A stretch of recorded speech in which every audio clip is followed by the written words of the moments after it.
Cerita seram ni, jadi korang boleh pakai earphone, malapkan lampu, korang letak, mungkin boleh buat jadi podcast ke. Sebab I nak cerita pasal jalan Bukit Bauk dekat Terengganu yang berhantu dan angker.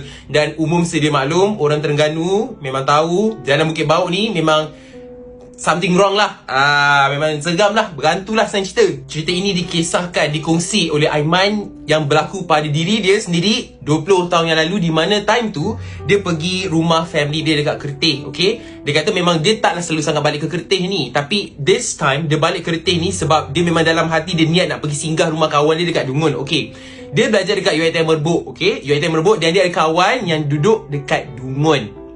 So dia kata alang-alang dah dekat Kerteh tu, dia nak pergilah visit kawan dia dekat Dungun ni. Dan dia mendengar jugalah kawan dia cakap salah satu jalan alternatif atau salah satu jalan yang dia boleh pakai, si Aiman dia boleh lalu adalah jalan Bukit Bauk tu. Now, Aiman ni tak tahu jalan Bukit Bauk tu, dan dia tak pernah lalu pun jalan Bukit Bauk tu.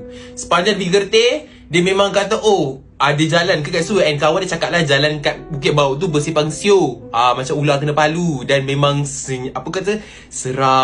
Memang kawasan ni tak ada kereta sometimes, especially at night. Memang tak banyak kereta malam-malam hari lah. Aiman ni cerita masa zaman dulu kita mana adalah Waze, tak ada Google Maps. So you have to rely on maps. Memang you have to actually bring map dekat dalam kereta untuk tengok jalan. And berpandukan pada kawan dia punya direction untuk pergi ke rumah kawan dia dekat Dungun ni, dia pun lalulah Bukit Bauk ni. Disebabkan family dia ada buat makan-makan, so dia terpaksa tinggalkan rumah family dia agak senja, agak lewat.